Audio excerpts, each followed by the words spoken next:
안녕하세요. 조청현입니다. 9월 24일 금요일 정치변혁의 세계사 시작하도록 하겠습니다. 오늘은 특강을 한번 마련해 봤습니다.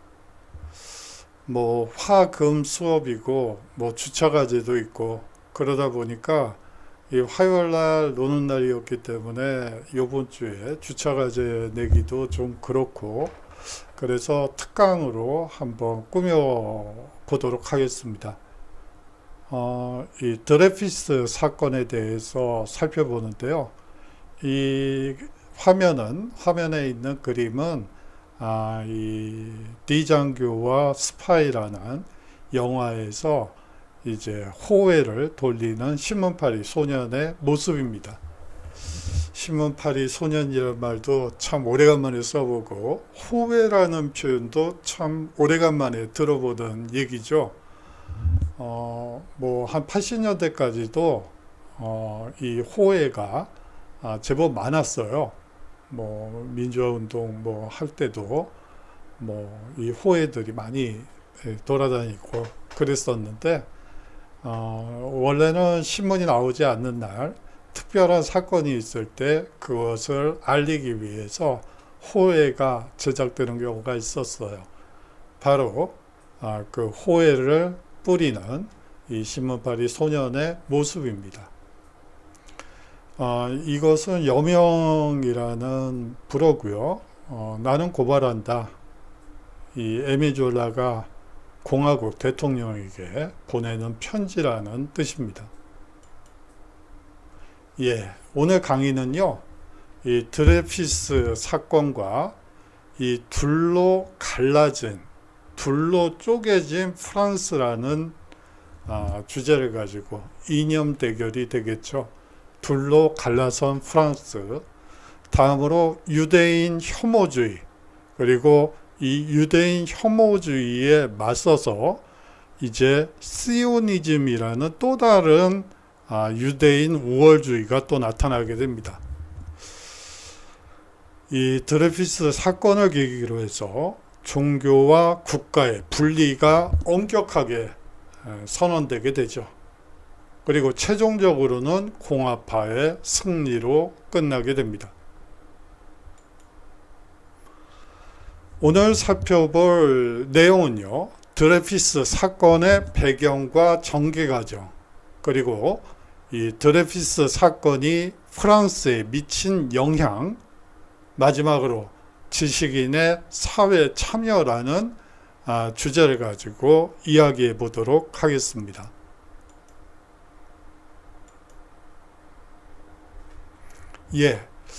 영화를 보여드릴 수는 없고, 그래서 한번 예고편을 가지고 와봤습니다. Au nom du peuple français, le premier conseil de guerre du gouvernement militaire de Paris a reconnu que nommé Dreyfus Alfred coupable du crime de haute trahison. La leçon à tirer du châtiment de Dreyfus est de montrer au monde ce que nous faisons des traîtres. Vous êtes désormais responsable du renseignement. Colonel, Si nous découvrons que Dreyfus n'est pas de traître, je pense que nous devrions agir rapidement dans l'intérêt de l'armée. Mon Dieu, mon colonel, laissez tomber. Ce sont eux les chefs. Nous suivons leurs ordres. je ne veux pas d'une autre affaire Dreyfus. Ce n'est pas une autre affaire Dreyfus, mon général. C'est la même. Où est le dossier secret sur Dreyfus? Désormais, je m'en chargerai personnellement. On m'intercepte mon courrier. Je suis constamment suivi. Peux-tu prouver tout cela? Je voudrais éviter un scandale. C'est déjà un scandale. Je devrais quitter Paris quelque temps. Et toi? J'ai l'honneur de vous présenter Monsieur Émile Zola. Quelqu'un doit exposer toute l'histoire. En tant qu'officier d'actif, je ne peux rien écrire là-dessus. Vous non. Et moi si. J'accuse le général Mercier de s'être rendu complice d'une des plus grandes iniquités du siècle. J'accuse le général Billot d'avoir eu les preuves de l'innocence de Dreyfus et de les avoir étouffées. J'accuse les experts en écriture d'avoir fait des rapports frauduleux. Quand une société en est là, elle tombe en décomposition.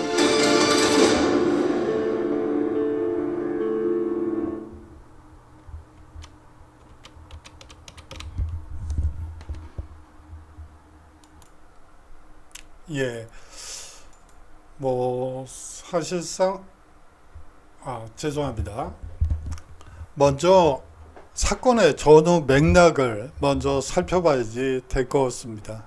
왜 이런 사건이 어떻게 보면 국익이냐 개인의 인권이냐, 개인이 먼저냐 국가의 이익이 먼저냐라는 첨예한 갈등이 나타나게 된 원인, 그리고 유대인 혐오주의가 나타나게 된 원인을 알자는 얘기죠. 사실상 프랑스 프로이센 전쟁의 패배로 인한 반독일 감정, 여기에 유대인에 대한 혐오가 적절히 버무려진 사건이었습니다. 알프레드 드레피스는 이 독일에 빼앗긴 알자스 출신 독일계 유대인이었기 때문에 이 피해의 당사자가 됐다고 볼 수가 있죠. 예. 사실상 프랑스 프로이센 전쟁에서 패배하면서 느꼈을 프랑스인들의 반독일 감정, 거기에 유대인 혐오까지 더해져서 독일계 유대인, 그것도 알자스 출신 독일계 유대인이라는 딱지가 붙으면서 사실상 이 드레피스 사건이 만들어질 수 있는 개연성은 높게 나타날 수밖에 없었습니다. 왕정 복고파와 공화파와의 갈등도 아주 첨예했죠. 이 왕정 복고를 바라는 가톨릭과 이에 편승한 일부 군부, 이들이 묶여서 프랑스 조국 연맹을 결성하게 됩니다. 프랑스의 정교 분리 원칙의 계기가 된 사건도 이 드레피스 사건이고요.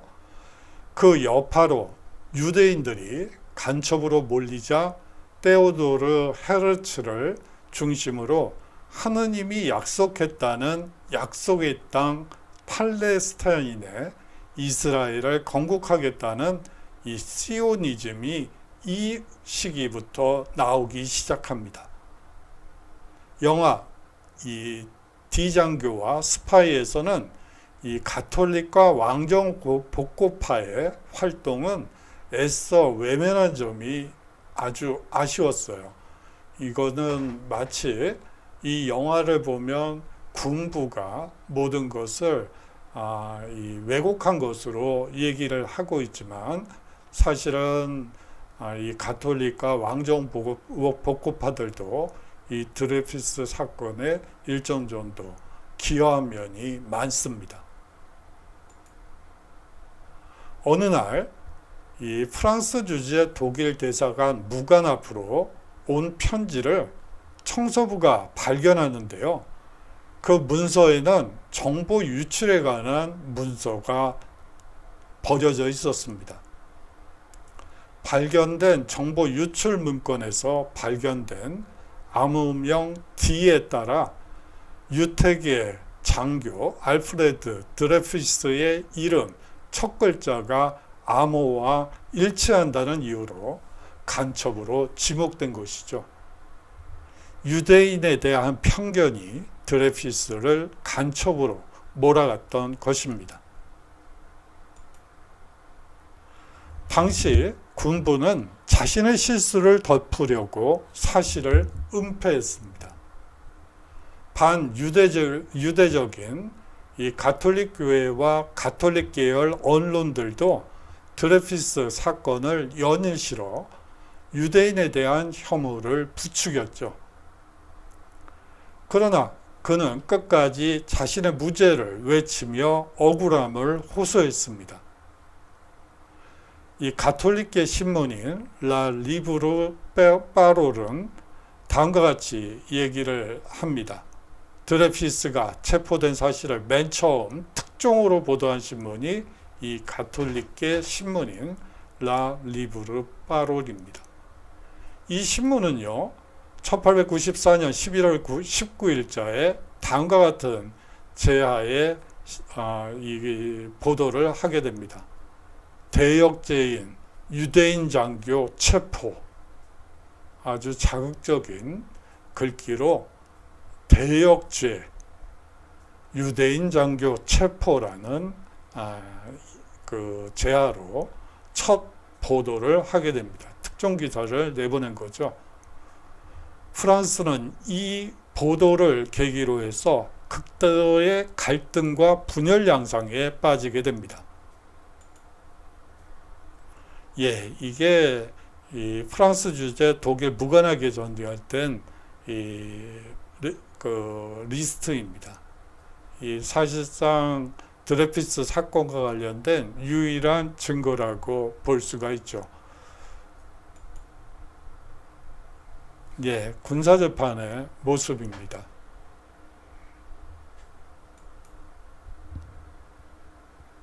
군부는 독일계 유대인 알프레드 드레피스를 범인으로 지목했습니다. 순식간에 억울한 누명을 뒤집어 쓰고 변호사 선임권도 박탈당한 채 군사재판에 회부되었던 것이죠. 예, 당시 군사재판에서는 변호사 선임권이 있었는데 이 변호사 선임권마저 박탈당한 채 군사재판에 회부된 것입니다. 1894년 반역죄로 유죄 판결을 받게 된 드레피스는 종신형과 치욕적인 군적 박탈 행사를 선고받게 됩니다. 사실 재판 과정에서 괴문서의 서명과 자신의 필체가 다르다는 이의 제기를 하기도 하죠. 실제로 달랐고요. 피고가 필체를 바꾸어 썼다는 근거를 내세워 그의 이의 신청도 묵살당하게 되죠. 예, 피고가 이 드레피스가 가짜 필체를 사용해서 문서에 사인했다라는 이유를 들어 이의 신청을 기각합니다. 이 군적이 박탈되는 행사장의 모습입니다. 앞서 예고편에서 보셨던 그대로 이 드레피스가 착용하던 이 군도를 빼앗아서 잘라버리죠. 두동강을 냅니다. 그럼으로써 프랑스 군인으로서의 정체성을 없애버리는 그런 행사를 하게 되죠. 그 모습을 지켜보는 프랑스 파리 시민들의 모습입니다. 무슨 큰 구경이라도 난 것처럼 나무 위에 올라가서 그리고 담장 너머로 보고 있는 모습입니다. 드레피스는 군적 박탈 상황에서도 끝까지 무죄를 외쳤습니다. 하지만 앞서 나무 위까지 올라갔던 군중들의 목소리는 이 유대인을 죽여라 라는 구호였죠. 그렇기 때문에 이 무죄 주장은 묻히게 됩니다. 강제로 불명예 전역당하고요. 프랑스령 기아나의 악마의 섬에 종신 유배형에 처해지게 되죠. 예, 드레피스가 무엇인가 자신의 억울함 때문인지 고개를 숙이고 멍하니 어딘가를 쳐다보고 있는 모습입니다. 예, 앞서 보셨던 것처럼 이 에밀 졸라가 이 공화국 대통령에게 보내는 편지, 나는 고발한다 라는 이 여명지에 실린 신문을 한번 가지고 와봤습니다. 예, 군사재판 모습이고요. 모욕죄로 재판을 받는 이 에밀 졸라의 모습입니다. 지금 심각한 얘기를 하고 있는데 약간 좀 여담을 해보면 이 에밀 졸라라는 사람은 자연주의로 유명한 프랑스의 소설가이고 신문기자이기도 하고요. 신문기자 출신의 그 소설가라고 보시면 됩니다. 사실상 신문 기사를 보는 것과 같은 느낌을 받을 정도로 사실적인 묘사가 아주 탁월한 이 소설가고요. 사실상 이 에밀 졸라 시기부터 이제 소위 말하는 글쟁이들이 이 독립적으로 이 글만 쓰고 써서 먹고 사는 처음 시작이 이 에밀 졸라라고 볼 수가 있습니다. 음악이 좀 빠르죠. 음악은 베토벤 시기부터 이제 작곡만 해서 먹고 사는 그런 시대가 열리는데, 소설은 상당히 좀 늦어요. 뭐 예를 들어 빅토르 위고 같은 경우에는 그 집안 자체가 귀족 집안이고 또 상당히 고위 귀족 출신이기 때문에 이 물려받은 재산도 많고, 그래서 글로 먹고 산 게 아니고 이 자기와 부동산 가지고 먹고 살았기 때문에 이 쓰는 것 인기에 그렇게 연연하는 사람은 아니었다고 볼 수가 있는데, 이 에밀 졸라라는 소설가는 사실상 처음으로 글을 통해서 먹고 산 최초의 문인이라고 보셔도 될 것 같습니다. 약간 좀 옆으로 샜네요. 작가 이 에밀 졸라는 1898년 1월 13일 로로르 여명지에 나는 고발한다라는 제목으로 대통령 펠릭스 포르에게 보내는 편지를 기고했습니다. 이 시민사회에 이 사건의 본질을 폭로하기 위함이었죠. 졸라는 군사재판을 중상모략했다는 이유로 징역 1년을 선고받고 항소 중 영국으로 망명했다 1899년에 귀국하게 됩니다. 나는 고발한다의 내용입니다. 대통령 각하, 바로 이렇게 해서 사법적 오판이 저질러졌습니다. 게다가 드레피스의 도덕성, 부유한 환경, 범죄 동기의 부재, 끝없는 무죄의 외침은 그가 뒤파티, 드클람, 소령의 기발한 상상력, 그를 둘러싼 종교적 환경, 우리 시대의 불명예인 더러운 유대인 사냥 등의 희생자였음을 더욱 확신하게 합니다. 저는 그토록 큰 고통을 겪은 인류, 바야흐로 행복 추구의 권리를 지닌 인류의 이름으로 오직 하나의 열정, 즉 진실의 빛에 대한 열정을 간직하고 있을 뿐입니다. 저의 불타는 항의는 저의 영혼의 외침일 뿐입니다. 그러니 부디 저를 중재재판소로 소환하여 푸른 하늘 아래에서 조사하시기 바랍니다. 라고 대통령에게 이 편지를 쓰게 되는 것이죠. 이 드레피스 사건으로 사실상 사회적 갈등이 양산되게 됩니다. 군부 측에서 이제 충성심을 요구하는 포스터들이 난무하게 되고요. 또 이 당시에 결투가 이 양진영 사이에 결투가 만연하게 됩니다. 이 결투라는 게 뭐 중세 시기에 결투를 여러분들이 생각하시겠지만, 이 시기에 아주 이 결투가 급격히 증가해서 이 많은 인명 피해를 낳기도 하죠. 재심 반대파는 졸라의 기사를 길거리에서 불태우는가 하면 초상을 목매달았으며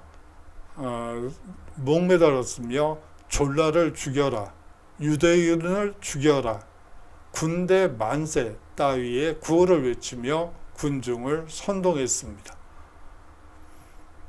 유대인 상점을 약탈하거나 유대인에게 테러를 가하는 등 곳곳에서 폭동이 일어나기도 하죠. 프랑스인들은 드레피스 사건을 둘러싼 말다툼과 주먹다짐을 일삼았습니다. 인권과 국익을 둘러싼 극렬한 논쟁이 벌어지기도 하죠. 그러다가 이제 재심이 열리게 됩니다. 에밀 졸라를 비롯하여 아나톨 프랑스, 앙리 뿌엥까레, 그리고 장 조레스 등 수많은 공화파 지식인들의 프랑스 군부와 정부에 대한 비판, 거기에 세계 언론과 외교적인 부담이 가중되었습니다. 1898년 8월 진범 에스테라지와 함께 문서를 조작한 앙리 중령이 감방에서 자살을 하죠. 드레피스의 재심이 결정되게 됩니다. 금사법원은 10년형으로 형량만 강했을 뿐 유죄 판결을 뒤집지는 않았죠. 이후 대통령의 사면을 받아 감옥에서는 풀려났지만 복권은 되지 못했습니다. 선거에서 좌파가 승리하자 즉시 1904년에 재심이 청구되게 됩니다.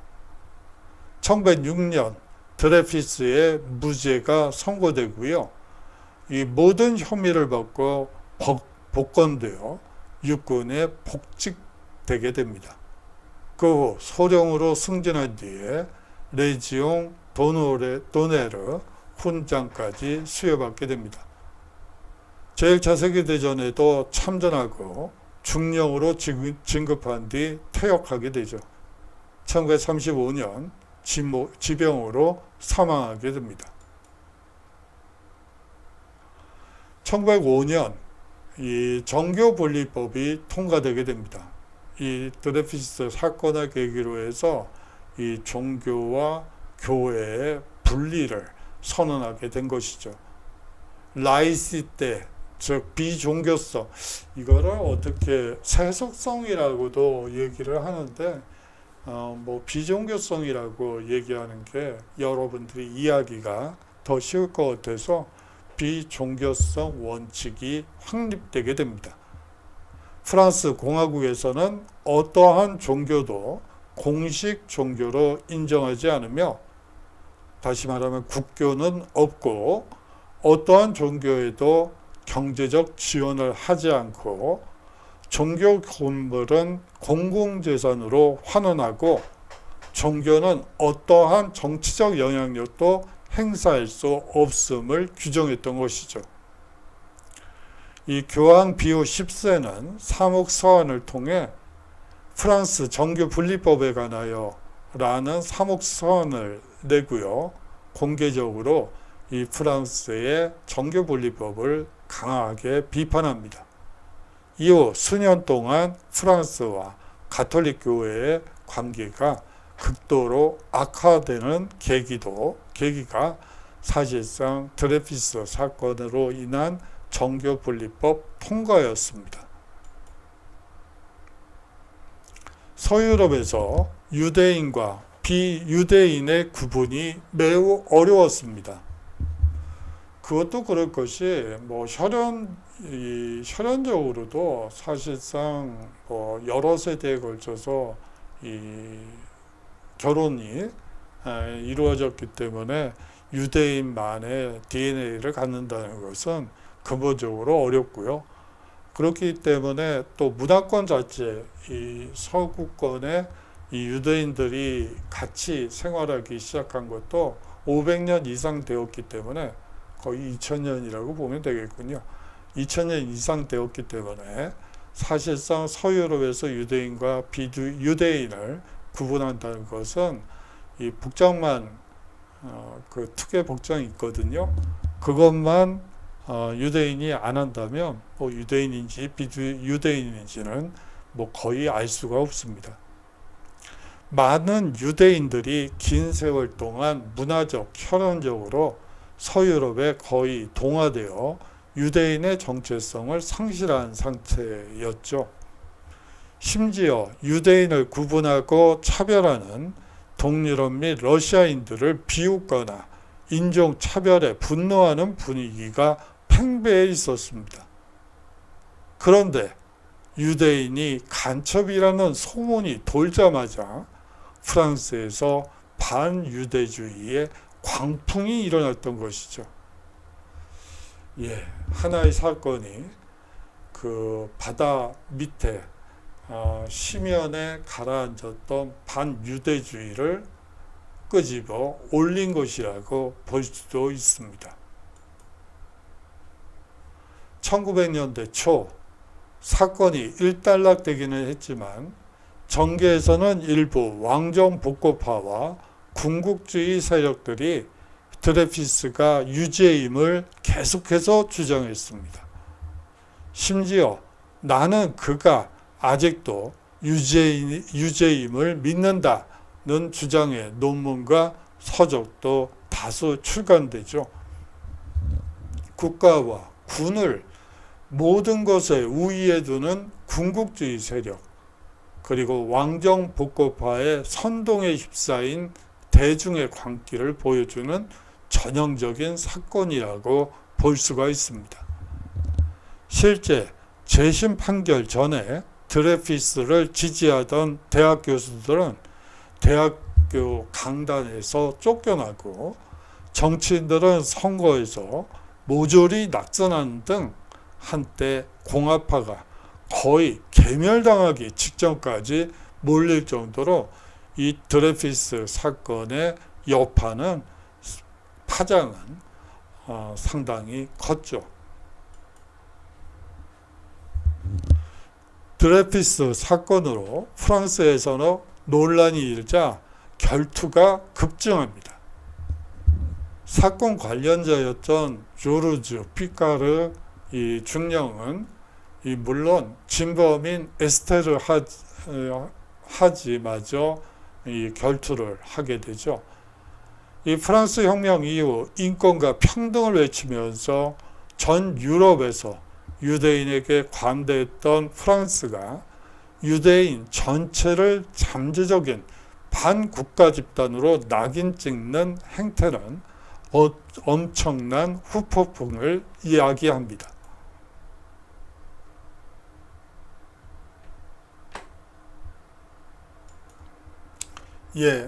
오늘의 핵심을 말씀드리기 전에 사실 이제 수강 신청 변경 기간 동안에 새로 강의를 들으시는 분들도 있을 것입니다. 오리엔테이션 강의는 한번 들어봐 주십사 부탁드리고요. 제가 리포트를 10월 말까지 제출해 주십사 부탁드린 바가 있습니다. 오리엔테이션을 통해서요. 그것 때문에 한번 들어봐 주십사 부탁드리고 싶습니다. 자, 오늘의 핵심으로 들어가도록 하죠. 이 보불전쟁의 패배가 프랑스에 미친 영향을 여러분들이 한번 생각해 보시면 어떨까요? 이 보불전쟁에서 프랑스가 패배하고 독일 제2제국이 사실상 베르사유궁의 거울의 방에서 이 통일 제국 선포식을 갖게 됩니다. 사실상 프랑스 입장에서는 치욕의 장면이 되겠죠. 치욕을 당하게 되면서 이 사회 분위기가 상당히 격앙됩니다. 심지어는 식인 사건까지도 사람을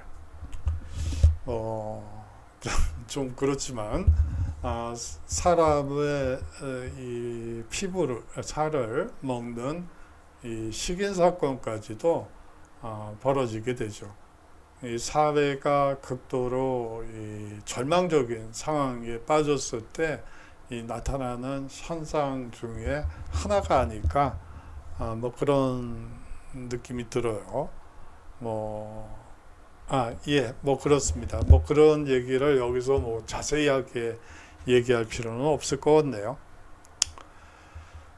그리고 국익이 먼저냐, 인권이 먼저냐, 라는 논쟁은 아직도 있죠. 뭐 어떤 사람들은 국익이 먼저라고 생각하시는 분들도 있을 테고, 어떤 사람들은 국익보다 인권이 먼저라고 생각하시는 분들도 있을 것입니다. 예, 뭐 끝없는 논쟁거리이기도 하죠. 다음으로 이 두동강난, 둘로 쪼개진 프랑스가 겪어야 했던 역사적 치욕에 대해서도 사실상 이 얘기가 돼야지 되는 부분이기도 하죠. 뭐 사실상 제1차 세계대전이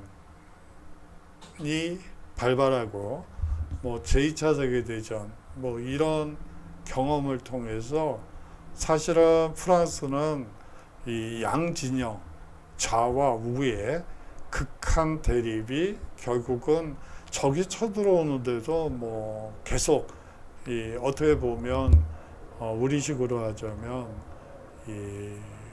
그 국론 분열 현상이 아주 극에 달하게 되면서 적을 앞에다 두고 내란을 서로 하는 그런 상황으로까지 가죠. 뭐 가장 대표적인 경우가 보불 전쟁에서 패배한 뒤에 이 파리 코민이 결성되게 되는데, 이 파리 코민을 진압하는 것은 프랑스 정부군이었어요.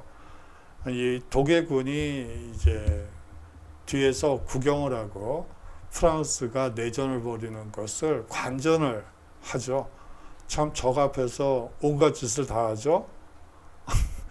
힘을 합쳐서 적을 물리쳐도 모자랄 판에 그냥 적 앞에서 내전을 벌이는 아주 그런 황당무계한 일도 이 보불 전쟁 기간에 있었습니다.